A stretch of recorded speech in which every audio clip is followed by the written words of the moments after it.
Você já imaginou se tivesse que ir a uma reunião com americanos, árabes, indianos e argentinos e precisasse se comunicar com eles? O que seria mais fácil? Aprender todos esses idiomas ou falar em inglês, que provavelmente é o idioma conhecido pela maioria? Hoje em dia o inglês é considerado o idioma universal. Mesmo sendo difícil aprender a falar outro idioma, é tão bom quando conseguimos nos comunicar com pessoas ao redor do mundo, não é mesmo? Para conseguirmos aprender uma nova língua, é importante seguirmos as etapas básicas que incluem conhecer a fonética do alfabeto, as saudações, os artigos, os principais verbos usados e a formação do plural dos substantivos. Por exemplo, em inglês, temos o verbo to be, que corresponde aos verbos ser e estar em português. Esse verbo possui uma conjugação específica nas formas afirmativa, negativa e interrogativa, porque é um verbo irregular. Na afirmativa, temos a seguinte conjugação: I am, you are, he, she, it is, we are, you are e they are. E na forma negativa, basta adicionar o not após o verbo. Por exemplo, I am not, you are not ou you aren't, he is not ou he isn't, we are not ou we aren't e they are not ou they aren't. Por fim, na forma interrogativa, alteramos a ordem do verbo e o colocamos antes do sujeito. Am I? Is she? Are they? E assim sucessivamente. O verbo to be é importante por conta de suas várias funções, que podem ser simplesmente pedir, dar e trocar informações pessoais, identificar e descrever objetos, clima e lugar. Além disso, diferente do português, em que usamos o verbo ter para falar sobre idade, em inglês usamos o verbo to be para perguntar a idade de uma pessoa. How old are you? Outras categorias gramaticais essenciais para aprendermos uma nova língua são os substantivos e os artigos. Para formar o plural dos substantivos, ou nouns, em geral basta acrescentar a letra S ao final da palavra. Mas temos exceções, por exemplo, quando o substantivo termina em S, dois S's, SH, CH, X, Z e O. Nesse caso, acrescentamos ES. Quando o substantivo terminar em Y, precedido de consoante, eliminamos o Y para adicionar IES. Mas se o Y for precedido por uma vogal, basta adicionar o S. Temos também palavras com plural específico, como mouse, mice e child, children. Por fim, é importante destacar o uso dos artigos the, a e an. Diferente da língua portuguesa, em inglês, os artigos não se flexionam em masculino e feminino, nem em singular e plural. Assim, o artigo the corresponde aos artigos definidos o, a, os e as. E os artigos indefinidos, a e an, correspondem a uma, uns e umas. Viu só como aprender outro idioma não é tão difícil? Mas agora é com você!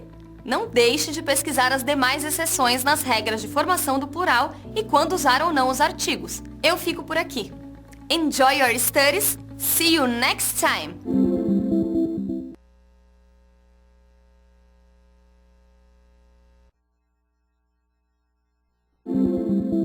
Se você fosse chamado para uma entrevista de emprego em inglês, você acha que estaria preparado para responder a todas as perguntas? Em geral, o tempo verbal mais utilizado para nos comunicarmos nessas situações em que temos que falar de nossos gostos pessoais, hábitos e atividades cotidianas é o presente simples, em inglês, simple present.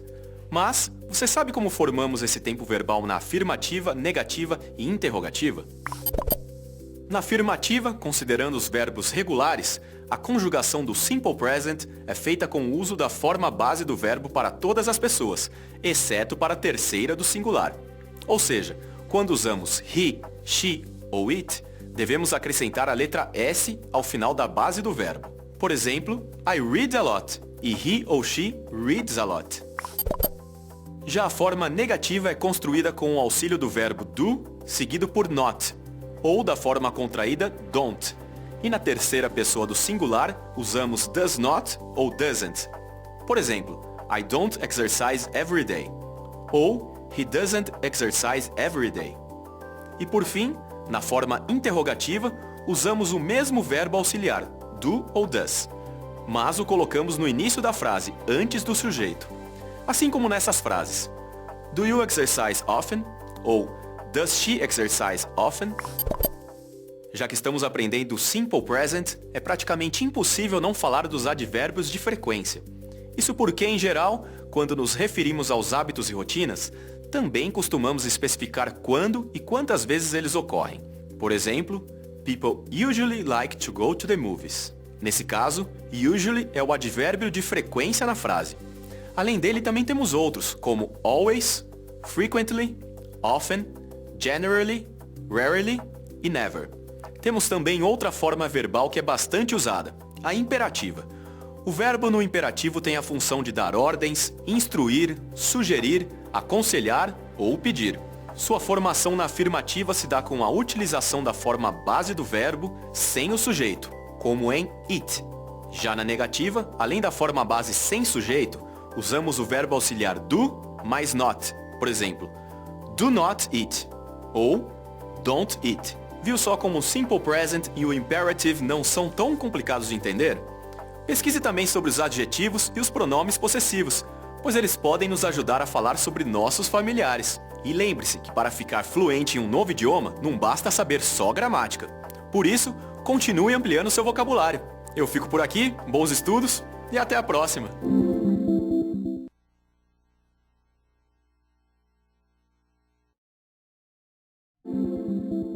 Imagine que você tenha que divulgar um evento internacionalmente. Para isso, terá que escrever um texto em inglês, que será veiculado em várias redes sociais. Mas você sabe que estruturas gramaticais usará para essa divulgação? Por se tratar de um evento que acontecerá em um futuro próximo, podemos usar o Present Continuous.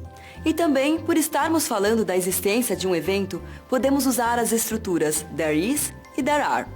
Por fim, se quisermos comparar nosso evento a outros, temos que conhecer os comparativos. Então, para que você consiga fazer essa divulgação, vamos começar pelo Present Continuous. Para formar esse tempo verbal, usamos o verbo to be mais a forma base do verbo principal, acrescida da partícula ing. Por exemplo, the event is going to be next Saturday. Nas formas negativa e interrogativa, alteramos o verbo to be. Por exemplo, na negativa temos the event is not going to be next Sunday. Já na interrogativa, colocamos o verbo to be no início da frase. Is the event going to be next Saturday?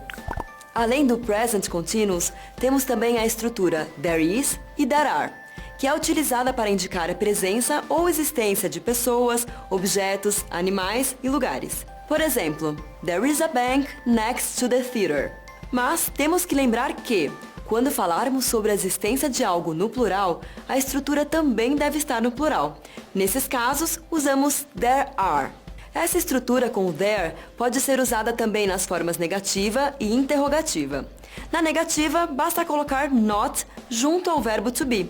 Por exemplo, there is not a supermarket next to the theater. E na interrogativa, invertemos a ordem do verbo to be em relação a there.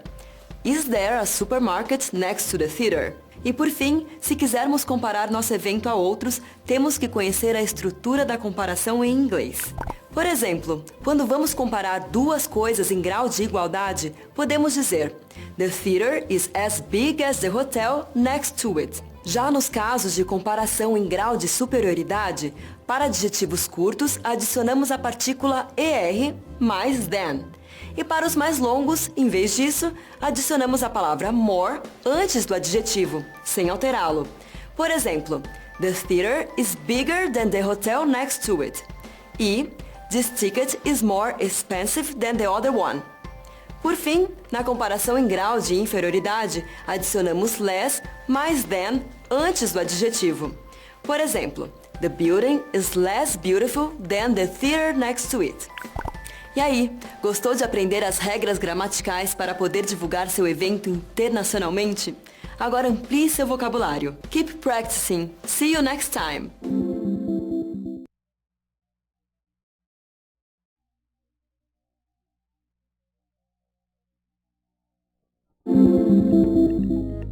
I act. Actually, I'm acting right now. As duas frases que acabei de pronunciar constituem dois tempos verbais, present simple e o present continuous. Enquanto o present simple é utilizado para fatos gerais e permanentes, o present continuous diz respeito a fatos temporários ou que estão ocorrendo no momento em que falamos sobre eles. No present simple, utilizamos a forma base do verbo para as diferentes pessoas do singular e do plural, com exceção da terceira pessoa do singular que recebe o sufixo s. I swim every Thursday. Nesse tempo verbal, as frases negativas e interrogativas são acompanhadas do auxiliar do. You don't swim very well, do you? Já no present continuous, é utilizado o verbo auxiliar be, conjugado no presente, enquanto o verbo principal recebe o sufixo ing. I am swimming in my pool. Conhecer os tempos verbais é indispensável. Tão indispensável quanto conhecer algumas expressões rotineiras, como to get up, to take a shower, to have breakfast, por exemplo. Mas não adianta conhecer essas expressões se você não souber o horário correto das atividades. E para isso é preciso saber dizer as horas.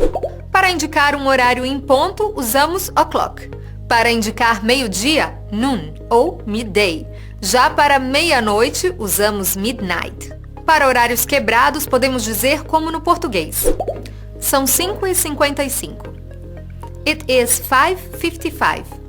São 15 para as 6. It is 5:45. Outra possibilidade é informar quanto tempo se passou da última hora cheia. It is 5:20. São 20 minutos passados das 5. Uma palavra que você deve ouvir muito na língua inglesa é o verbo modal can. Além de ser utilizado para fazer pedidos e indicar possibilidades, ele também serve para tratarmos de habilidades. She can ride any bicycle. Can you speak Japanese? Jason can't solve this problem. Para as situações em que o agente e o paciente são a mesma pessoa, ou quando queremos indicar que a pessoa fez algo sozinha, são utilizados os pronomes reflexivos, como myself, yourself, himself, herself e itself. E para a forma no plural, usamos ourselves, yourselves e themselves. Can you help her? Come on, she can do it by herself. Quando o assunto são adjetivos, temos que conhecer a sua forma superlativa, utilizada para distinguir uma qualidade quando ela é superior ou inferior à de outras pessoas. Nos adjetivos curtos monossílabos e nos dissílabos terminados em y, acrescenta-se o sufixo est. Já nos longos, usa-se most, antes do adjetivo. Nos dois casos, o adjetivo é antecedido de the. John is the tallest of the brothers. Melissa has the most beautiful voice I ever heard. Para encerrarmos por hoje, podemos ver alguns exemplos de profissões que são substantivos derivados de verbos com o acréscimo do sufixo er ou or, como teacher, runner e actor. Por hora eu fico por aqui, mas continue suas pesquisas porque, sem dúvida, o domínio de outras línguas vai te abrir portas mundo afora. Enjoy your studies and I see you next time.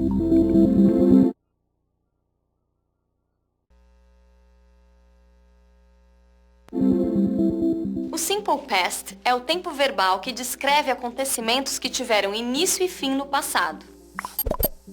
Nesta sessão, começamos a estudar o passado e aprendemos o passado simples do verbo to be, conjugado como was ou were, de acordo com o sujeito. Por exemplo, para dizer ele estava doente, devo usar o Simple Past dessa forma.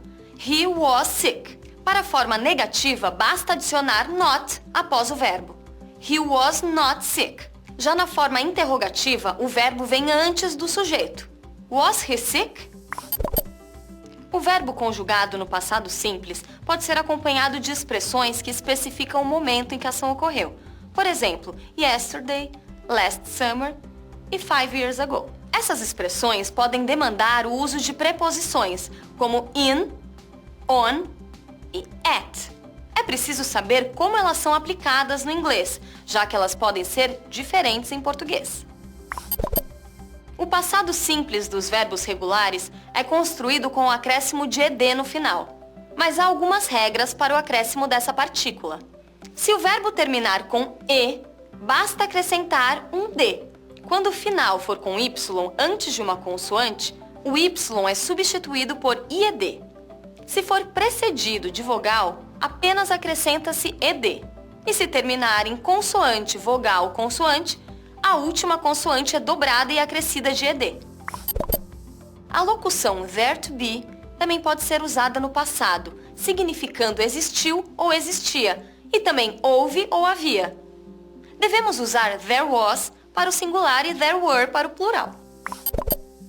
Por exemplo, o enunciado havia um livro aqui, em inglês seria there was a book here. Se ele estivesse no plural seria there were books here. A forma negativa é construída com not após o verbo. Já a interrogativa apresenta o verbo antes de there. Já os verbos irregulares não seguem uma regra para formar o passado. Embora sejam muitos, a prática da língua e o aumento do vocabulário facilitam o reconhecimento e a aplicação do tempo correto desses verbos. O conhecimento profundo dos verbos irregulares pode ser desenvolvido através de livros, músicas, filmes, programas de TV e da conversação, por exemplo. O verbo irregular do, no passado simples did, é usado como auxiliar para a construção de enunciados negativos e interrogativos no Simple Past. Para afirmações negativas no Simple Past, usamos o auxiliar do. No passado, did, mais a negação, not, mais o verbo principal no infinitivo. You did not call me last night. Pode ser feita a contração entre o auxiliar did e a negação not. You didn't call me last night. Na forma interrogativa, o sujeito fica entre o auxiliar did e o verbo principal no infinitivo. Did you call me last night? A língua inglesa possui raiz anglo-saxônica, enquanto a origem da língua portuguesa é o latim. Por isso, algumas construções dos tempos e modos verbais são diferentes. Pesquise mais sobre esse tema e continue praticando seu inglês. Eu fico por aqui. Enjoy your studies and see you next time!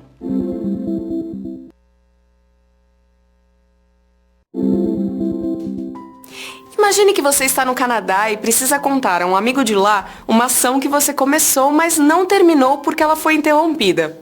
Como você faria? Com certeza você usaria o past continuous, que é formado pela articulação do passado simples do verbo to be, was ou were, com o verbo principal acrescido da partícula ing. Entre suas funções está a de contextualizar ou justificar uma história ou evento do passado, além de ser usado para citar uma ação repetitiva, que pode ou não ser irritante, e falar de duas ações que ocorreram ao mesmo tempo também no passado. Por exemplo, se você pega uma gripe após uma chuva, você diz I got flu because it was raining when I left the class. Ou então, se você está contando como se machucou, I was texting when I tripped and fell on the street. Há algumas regras em relação à alteração da forma do verbo principal, mas em geral basta acrescentar ing ao final de cada um. Se o verbo terminar com a letra E, ela é suprimida e substituída por ing. Se terminar em CVC, a última consoante é duplicada e o sufixo adicionado. Se o verbo terminar com IE, as vogais são trocadas por Y e a partícula ING é adicionada. Notou a importância do past continuous? Não são só os verbos que recebem ING. Os adjetivos que qualificam um elemento capaz de provocar efeito em alguém também recebem. Por exemplo, it was a shocking accident. Mas se o mesmo adjetivo terminar em ed, ele indica o próprio efeito provocado. Por exemplo, I was shocked by the accident. Já que falamos em adjetivos, eles também podem ser usados para comparações. Os adjetivos curtos, por exemplo, recebem o sufixo er em seguida a preposição than, mais o elemento de comparação. Já com adjetivos extensos, a formação é more, adjetivo, than, e o elemento de comparação. Essa comparação pode ainda ser intensificada por advérbios como much, a lot e a little. Nesse caso, o intuito é enfatizar a superioridade ou a inferioridade entre os elementos comparados. Voltando ao past continuous, há um ponto que merece atenção. Os verbos estativos, que não recebem ing e expressam o estado de alguém. As conjunções de tempo, como when e while, também são comuns no past continuous. When é usada para marcar a interrupção de uma ação em progresso por outra, enquanto while indica que duas ações ocorreram ao mesmo tempo sem que uma atrapalhasse a outra.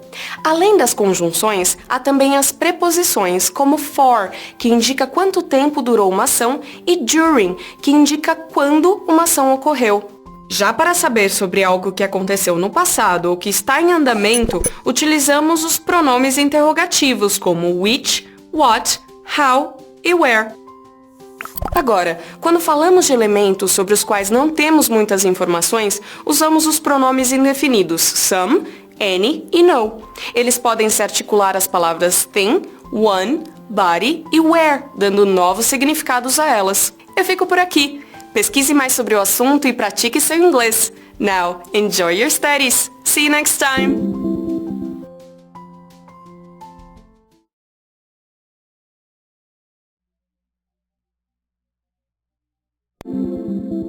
Alguns conceitos da língua inglesa são verdadeiras pegadinhas, mesmo para quem já é fluente no idioma. As prepositions of place, in, on, at e to, são exemplos disso. In é usada para indicar uma posição em lugares fechados ou circunscritos em uma área maior, como regiões, países ou bairros. On indica uma posição sobre uma superfície, a bordo de meios de transporte e andares específicos de um prédio, por exemplo. At indica uma posição considerada, um ponto específico em um espaço, e é usada também para edifícios públicos, educacionais e de culto. E por último, to indica destino e direção. Outro conceito que causa confusão são os demonstrative determiners. Os demonstrative determiners variam com o número do substantivo que acompanham e com a distância entre o enunciador e o objeto ao qual ele se refere. That boy wearing the blue jacket. Those boys wearing brown shorts. Para indicar objetos próximos de quem fala, utiliza-se this para o singular e these para o plural. Já para indicar objetos que estão distantes de quem fala, utiliza-se that para o singular e those para o plural. Nesse caso, também temos que ficar atentos para não confundir o that, utilizado como demonstrative determiner, com o pronome relativo that, das relative clauses, utilizado para conectar orações em uma sentença. Há dois tipos de relative clauses, as non-restrictives e as restrictives, sendo que o primeiro tipo fornece informações acessórias à oração principal, enquanto o segundo fornece informações necessárias para a compreensão do sentido da frase. I'm telling you, the cold medicine which my doctor prescribed made me feel better. He said the medicine that his doctor prescribed made him feel better. Você deve ter notado a presença de verbos como to tell e to say nos exemplos que acabamos de ver. É importante saber as diferenças entre eles e os verbos to speak e to talk, pois eles têm sentidos parecidos, mas são aplicados em contextos diferentes. O to say é muito usado para relatar as palavras ditas por alguém. Já o to tell é utilizado para dar comandos ou informações. Quanto a to talk e to speak, ambos podem ser considerados com o sentido de conversar. Porém, speak é considerado mais formal e também tem o sentido de falar um idioma. I gotta talk to you. I need to speak to you. Outro tipo importante de verbo são os verbos modais. Os modais expressam a noção de importância de uma atividade, como a noção de obrigação e permissão, que é o caso do verbo must. He must practice yoga to reduce the backache. Must she invite the woman with the orange skirt? Bom, por hora eu fico por aqui, mas lembre-se que é a prática que nos torna cada vez mais proficientes em uma língua. Por isso é tão importante buscar textos, filmes e músicas em inglês, além de estar sempre atento às pegadinhas. Bons estudos e até a próxima!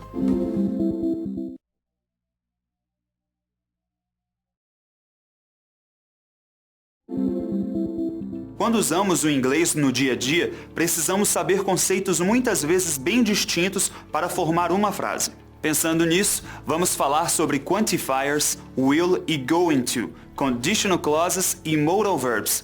São assuntos tão importantes que eu vou precisar me desdobrar em dois para conseguir explicar tudo. Mas acompanhe com atenção, porque eu tenho certeza de que isso vai ajudar muito você a se tornar fluente em inglês. Agora sim já podemos começar. Os quantifiers acompanham adjetivos e substantivos, indicando pequenas e grandes quantidades.